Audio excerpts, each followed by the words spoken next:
Έχετε αναρωτηθεί ποτέ αν θα μπορούσατε να μοιραστείτε τη σκέψη σας και να συζητήσετε για τα προσωπικά σας ενδιαφέροντα μέσω ενός ηλεκτρονικού ημερολογίου?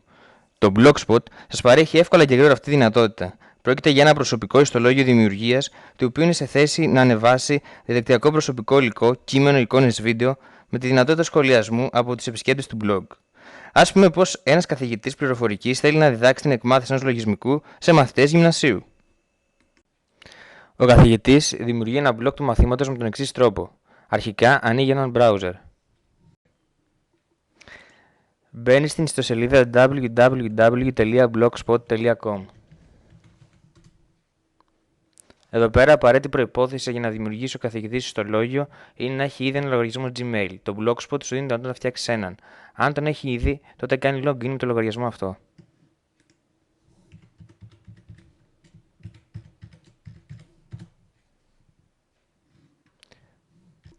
Στη συνέχεια συμπληρώνει τα απαραίτητα πεδία της φόρμας, στην αρχή το εμφανιζόμενο όνομα και στη συνέχεια αποδέχεται όλους τους όρους των υπηρεσιών και πατάει το πλήκτρο συνεχίστε. Στη συνέχεια συμπληρώνει τον τίτλο του ιστολογίου του καθώς και την κατάλληλη διεύθυνση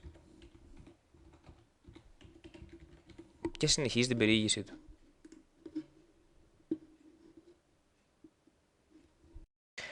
Στη συνέχεια διαλέγει ένα πρότυπο από τη βιβλιοθήκη τσεκάροντας το κυκλάκι δίπλα από το όνομα του προτύπου και πατάμε συνέχεια. Τώρα είμαστε πλέον σε θέση να ολοκληρώσουμε τη διαδικασία μας και πατάμε το βελάκι που κοινοποιεί το blog που έχουμε φτιάξει ήδη. Για επαλήθευση μπορούμε να πληκτρολογήσουμε τη διεύθυνση του αντίστοιχου blog μας και να μπούμε μέσα σε αυτό. Ναι, είμαστε πλέον στο blog μας! Για την καλύτερη εκμάθηση του λογισμικού, ο καθηγητής θέλει να τους δείξει ένα αντίστοιχο ενημερωτικό βίντεο, ανεβάζοντάς το στο ιστολόγιο που δημιούργησε. Από τον Post Editor επιλέγει το κουμπί προσθήκη ενός βίντεο από τη γραμμή εργαλείων. Στη συνέχεια, στην περίπτωση που το βίντεο βρίσκεται στον υπολογιστή του και έχει μέγεθος ως 100 MB, πατώντας Browse εντοπίζει το βίντεο από τις διαθέσιμες λίστες και του δίνει ένα όνομα.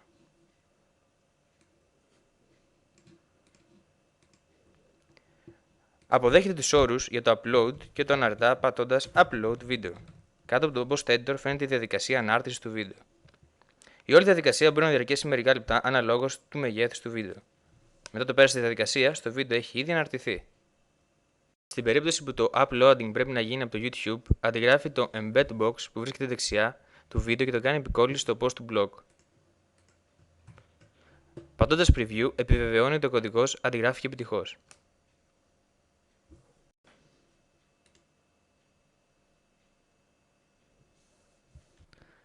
Οι μαθητές τώρα, φτιάχνοντας το δικό τους προφίλ, μπορούν να μπουν στη διεύθυνση του blog του καθηγητή και να δουν το βίντεο. Τι γίνεται όμως αν έχουν απορίες σχετικά με το υλικό που αναρτήθηκε? Το Blogspot σας δίνει τη δυνατότητα σχολιασμού του υλικού που έχει αναρτηθεί από τον καθηγητή από τους μαθητές. Αρχικά, ο καθηγητής πρέπει να ενεργοποιήσει τα σχόλια στο blog του, μεταβαίνοντας από το μενού του στις ρυθμίσεις σχόλια και κλικάροντας την επιλογή Εμφάνισε, επιτρέπει στους επισκέπτες να αφήσουν σχόλια. Ο καθηγητής μπορεί να επιλέξει ποιοι θα αφήσουν σχόλια στις δικές του αναρτήσεις. Για παράδειγμα, μπορεί να επιλέξει να αφήσουν σχόλια μόνο οι εγγεγραμμένοι μαθητές του, οι οποίοι, αν δεν έχουν λογαριασμό, πρέπει να δημιουργήσουν έναν για να σχολιάσουν τις αναρτήσεις. Επίσης, ο καθηγητής μπορεί να έχει ως προεπιλογή την ενεργοποίηση σχολιασμού σε κάθε ανάρτηση. Τέλος, ο καθηγητής έχει τη δυνατότητα να επιλέξει να φαίνεται η ημερομηνία και η ώρα που αφήνει κάποιο σχόλια, να εμφανίζονται τα σχόλια σε ένα αναδυόμενο παράθυρο pop-up window και αν θέλει να εμφανίζεται η εικόνα του προφίλ των μαθητών που αφήνουν σχόλια. Αφού έχει κάνει όλα αυτά, τέλος, με την επιλογή Save Settings αποθηκεύει τις αλλαγές και τα σχόλια μπορούν να ενεργοποιηθούν. Αφού ο καθηγητής έχει ενεργοποιήσει την δυνατότητα σχολιασμού για το συγκεκριμένο βίντεο, οι μαθητές μπορούν να βρουν ένα link στο τέλος του post. Πατώντας το link, πηγαίνει στη σελίδα σχολιασμού του βίντεο. Στη σελίδα που εμφανίζεται στην πάνω αριστερή γωνία υπάρχει επιλογή για να δείξεις ή να κρύβεις το αρχικό blogspot με το οποίο σχετίζονται τα σχόλια. Εκεί πέρα μπορεί να υπάρχουν ήδη σχόλια που έχουν γίνει από άλλους μαθητές. Επίσης, μπορεί να φαίνονται και φωτογραφίες των προφίλ των μαθητών που αφήνουν τα σχόλια. Από κάτω υπάρχει ο χώρος για να αφήσουν οι μαθητές τα δικά τους σχόλια, καθώς επίσης υπάρχουν και επιλογές ταυτότητας, στις οποίες οι μαθητές μπορούν να επιλέξουν την επιλογή Broker Name ή Other αν δεν έχουν λογαριασμό και θέλουν να βάλουν ένα όνομα στο σχόλιο τους ή Anonymous αν δεν θέλουν να αποκαλύπτουν την ταυτότητά τους. Έστω λοιπόν ότι ακολουθούμε όλα τα παραπάνω και κάποιος μαθητής θέλει να αφήσει ένα σχόλιο για το βίντεο που έχει δει. Αφού το γράψει, το δημοσιεύει.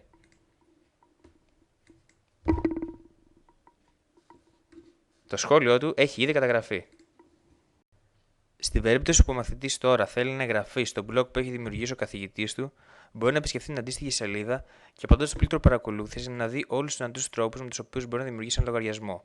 Στην περίπτωση που δεν έχει, τότε πρέπει να δημιουργήσει έναν από αυτούς. Στην περίπτωση που έχει, τότε δεν χρειάζεται να κάνει κάτι άλλο. Αφού λοιπόν μπει σε λογαριασμό που έχει και πληκτρολογήσει τα απαραίτητα στοιχεία πρόσβασης, μπορεί πλέον να συνδεθεί. Πλέον είναι ένας ενεργός χρήστης στο blog του καθηγητή. Με παρόμοιο τώρα τρόπο, ο καθηγητής μπορεί πέρα από βίντεο να ανεβάσει στο blog του είτε κάποια εικόνα είτε κάποιο κείμενο. Έστω ότι θέλει να ανεβάσει κάποια εικόνα. Πηγαίνει στην επιλογή προσθήκη εικόνας και από εκεί μπορεί να προσθέσει είτε κάποια εικόνα που βρίσκεται στον υπολογιστή του, είτε κάποια η οποία είναι σε κάποιον άλλον υπολογιστή και μπορεί να τη βρει online. Στη συνέχεια επιλέγει τη διάταξη αυτής και το μέγεθός της. Αποδέχεται όλους τους δυνατούς όρους υπηρεσιών και στη συνέχεια μπορεί να τη μεταφορτώσει.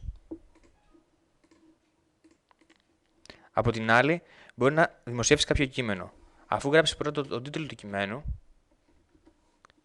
και στη συνέχεια το περιεχόμενο αυτού, το οποίο μπορεί να είναι από ένα σωρό απλούς χαρακτήρες, μπορεί να δημοσιεύσει και το αντίστοιχο κείμενο. Είδαμε λοιπόν ότι το Blogspot προσφέρεται σαν ένα μέσο επικοινωνίας μεταξύ καθηγητή και μαθητών.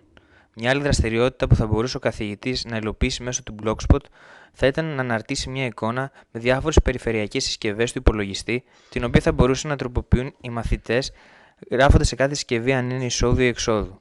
Βλέπουμε λοιπόν ότι το Blogspot είναι μια εφαρμογή που θα μπορούσε να βοηθήσει αρκετά και στην εκπαιδευτική διαδικασία.